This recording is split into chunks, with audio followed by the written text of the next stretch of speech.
Rimworld.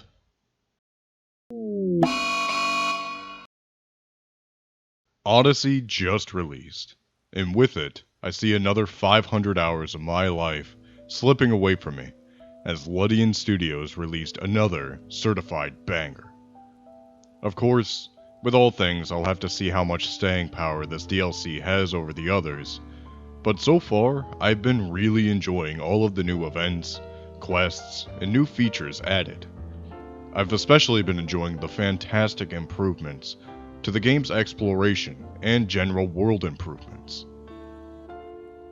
Before, Rimworld was exclusively about the colony and its people. While you were able to explore around a little bit, that aspect of the game generally felt very much like an afterthought. But now, there's actually stuff out there in the Rimworld. Abandoned colonies, ancient stockpiles, infested quarries, along with the new landmarks feature that adds things like basins, valleys, floodplains, lakes, and atolls, gives a lot of nuance and depth, not just to the exploration, but to colony creation as a whole. I've been working a lot recently, so I really haven't had that much time to play the game yet, but I've been playing it pretty much every chance I get, and I am thoroughly impressed by the love, care, and attention the devs have given to this aspect of the game that people have wanted expanded on since it came out, really. So, to really experience this DLC to its fullest, I decided that my first run in it should be with the new grav ship scenario. This scenario has you start with a grav ship, and play a fully nomadic colony until you are able to destroy the Mechhive in the endgame. This time, however, I wanted a little more spice to this run, so I decided to run with these 3 custom characters that I had created using the character editor and backstory constructor mod. So, without further ado, let me introduce you to the crew. James, Captain and Chef, Cell, weapons expert and all-around badass, and Rosario, a civil engineer and a part-time gardener. Here are their backstories if you want to pause and read them. So, to begin, you are on the abandoned mechanoid platform, and there's a bunch of grav-light panels and steel. And you got a little bit of time to grab them before mechanoids come to wreck your shit.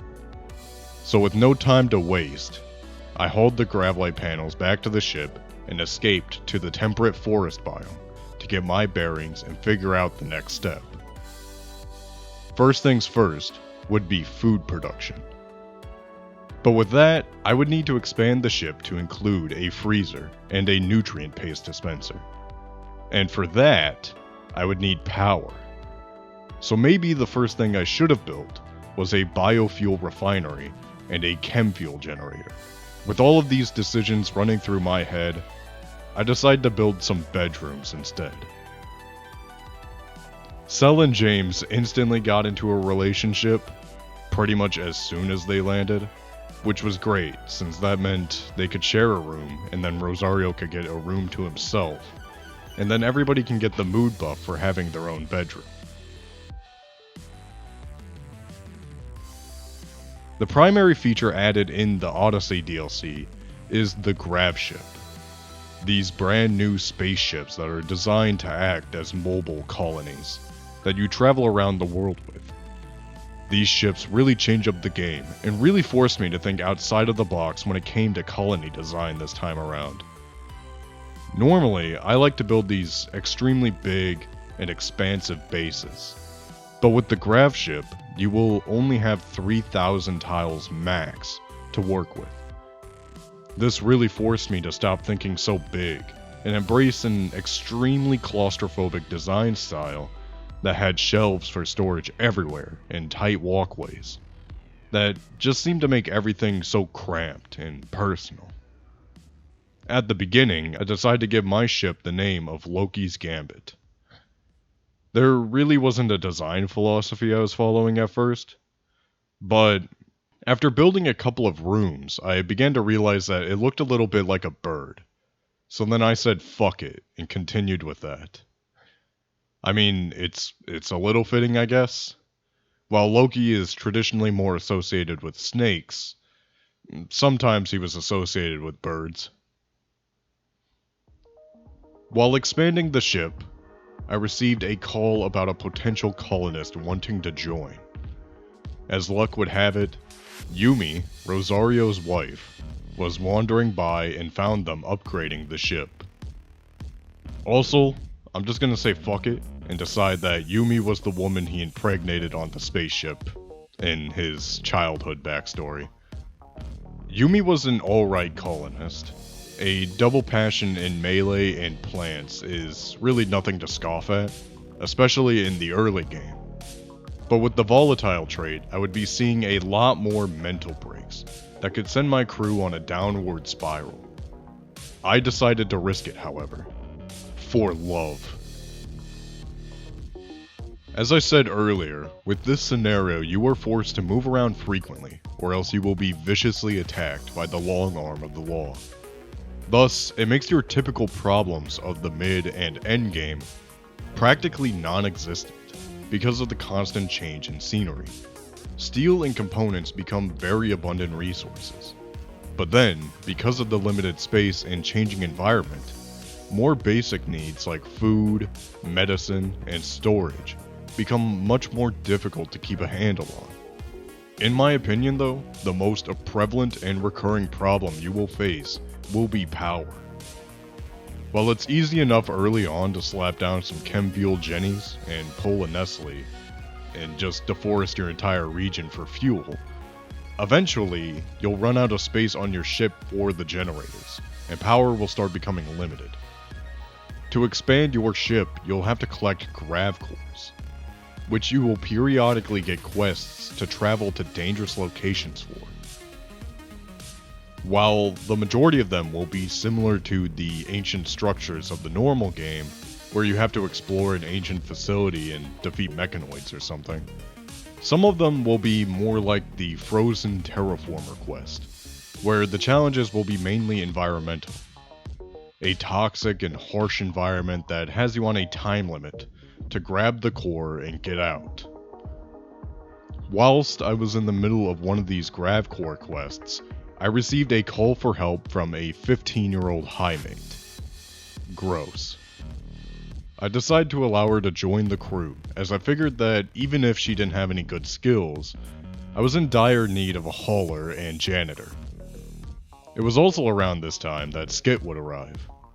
Now, I know that I said that I don't normally fuck around with creep joiners in a previous video, but this was actually the first time that I've ever gotten someone with the perfect memory buff.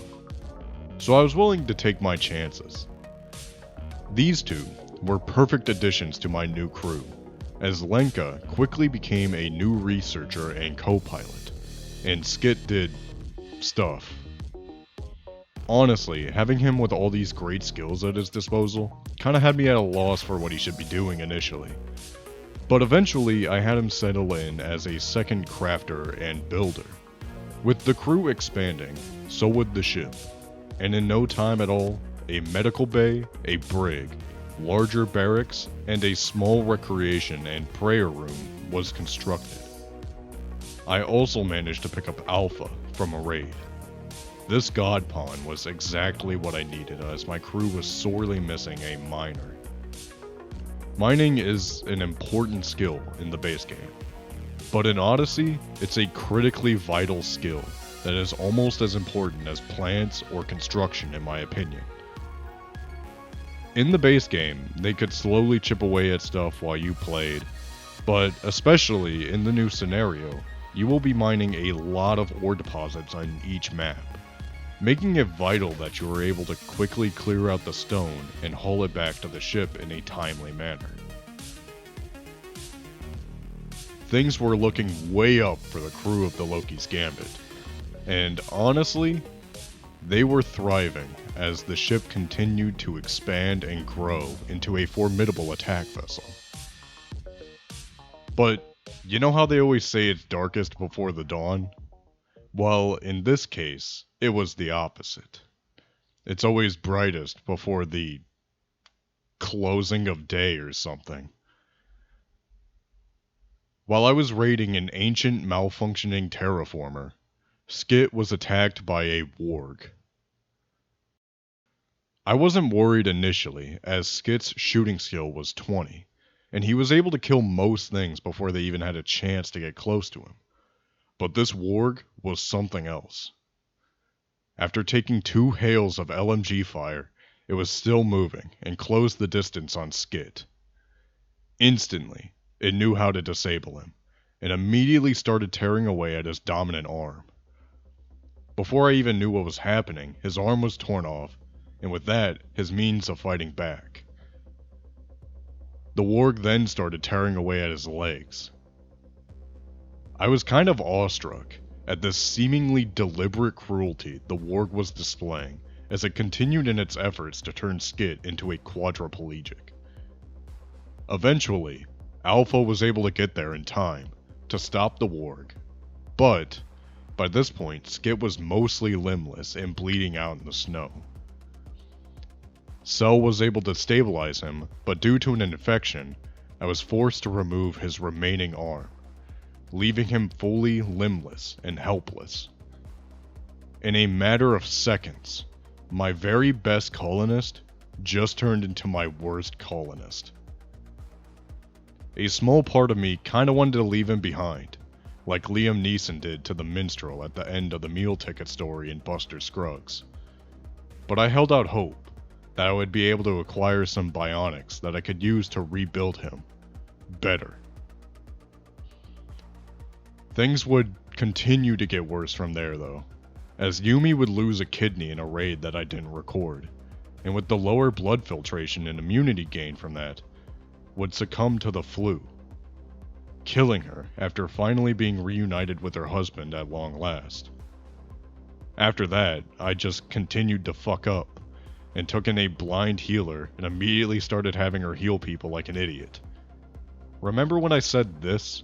Normally, I don't fuck around with creep joiners, as I really don't like having to deal with the STD known as metal horrors.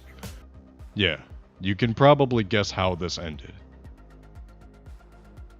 Now, I normally try not to save scum during my runs, but this made me fucking mad that I finally fell for this. I continued to expand the ship, and then just started running into prevalent power issues, as I struggled to keep up with the chem fuel production needed to power the ship and jump around the map. Rolling blackouts, unfortunately, were becoming a common sight on Loki's Gambit. But here's the worst part. While collecting material and food in preparation for a trip to space, the distant screaming of a transport pod was heard nearby. There was a crash just an hour away from the ship, and what they had found had shocked them, as it was Brian, Rosario's son. He had made a life for himself on this distant Rimworld, working with space salvagers as a nurse. But when he picked up the distant signals of Loki's Gambit and saw that his mother and father were alive, he abandoned his duties and flew to join them. But it was too late. By the time that he arrived, his mother was dead and buried. While Brian certainly was crushed to learn of the passing of his mother, Rosario couldn't help but feel overjoyed to see his son alive, the child he was forced to leave behind. Even though Yumi was no longer with them, her legacy would live on through the unconditional love felt for this man he had met for the very first time. However, this reunion would be very short-lived. While dealing with some flesh spikes, an insidious embryo was implanted in Skit. He had a metal horror growing inside of him, and unknowingly spread it to Cell, James, and Hook, one of the newest members of the crew. With gusto, Rosario instantly sprung into action to protect his son and save his two friends who had been there with him since the beginning. He held them back, giving his life so that the other crewmates had enough time to get there before the metal horrors ravaged the rest of the crew. It was beginning to look like the end, as Alpha was the only one who was up, and was 8 hours away from dying herself. And my only competent doctor was wandering dazed after witnessing his father dying from metallic monsters. Lenka was incapable of doctoring too, and all I had was herbal medicine, which would take Alpha forever to tend people with. I had an idea, however. In a Hail Mary move on my part, I administered a dose of go juice in Skit, which allowed him to walk again. He was then able to stabilize and tend everyone before the drug wore off and he collapsed again. The ship was very badly damaged, and everyone nearly died. But due to Rosario's sacrifice, Loki's gambit would fly again.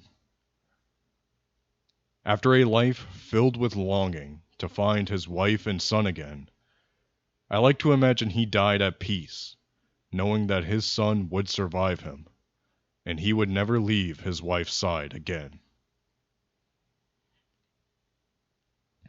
Finally, this is when things started to look up again. Cell was pregnant while all of this shit was going on, and gave birth to a healthy baby boy named Gordon. I got a flesh mass heart event, which sounds bad, but if you've ever captured one before, you would know that it gives a decent amount of electricity and sheds twisted meat periodically. This is just free power and chem fuel, which is exactly what I needed. My power issues were beginning to get solved as I finally had enough grav cores that I could start building grav core power generators, one of the best sources of late game power generation. And with the power issues solved, I was finally able to make the last additions to the ship, properly turning it into a flying death machine. Loki's Gambit was a vessel powerful enough to take the fight to the Mechhive, and end this threat forever. James gave a speech to his crew, and off they were.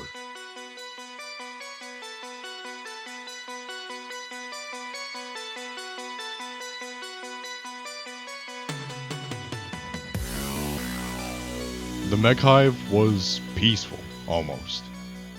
The machines worked in tandem with each other, like organs, keeping blood pumping and the mind sharp. Approaching and destroying this thing would need strategy and grit. I formulated a plan that I pretty much would always have a squad of 3 to 4 crew members on an expedition through the structures of the Mechhive, looking for its weakness. I had made sure to stockpile plenty of medicine, Juggernaut Serum, and Go Juice, so that my pawns would heal from wounds faster, and expeditions could be made more often.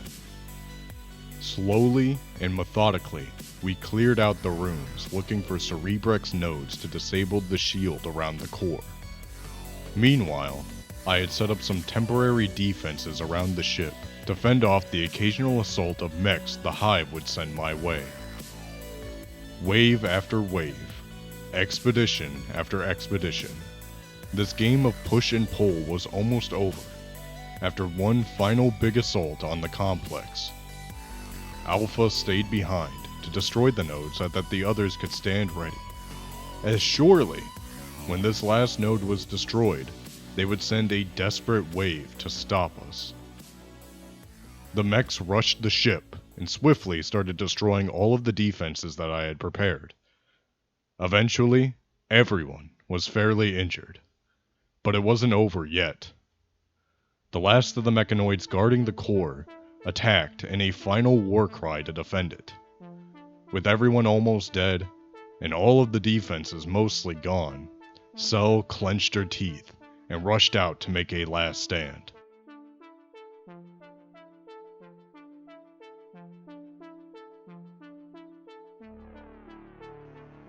Sword in one hand, and revolver in the other, she tore through the mechs, turning the final rally into scrap metal. Her sheer force of will prevailing over the machine programming. With the last of the mechanoids defeated, she patched herself up quickly and got James. They began this journey hand in hand, and now they will end it hand in hand. James began to look over the core and was disturbed by how similar it looked to his own human brain. But that didn't stop him. Expertly, he began to tear it apart, for the good of the Rimworld and the honor of his dear friends Rosario and Yumi. He ended the threat of the Mechhive, now and forever. While one may think the story ends there, it doesn't. Life endlessly marches on, and as one journey ends, a new one begins. Without the threat of the Mechhive, the crew of the Loki's Gambit were finally free to explore new avenues and paths. Perhaps they will commandeer the shell of the Mechhive and continue living on this orbital platform. Perhaps they would keep exploring, finding impossible new discoveries and destinations. Maybe Cell and James would retire the ship to a new captain and first mate, to live a peaceful life in a lakeside cabin with their son. Or they could build a greater ship to explore the distant stars beyond the Rimworld. There's really no telling what could happen, but the pages remain blank, waiting for someone to write the words of the next Odyssey.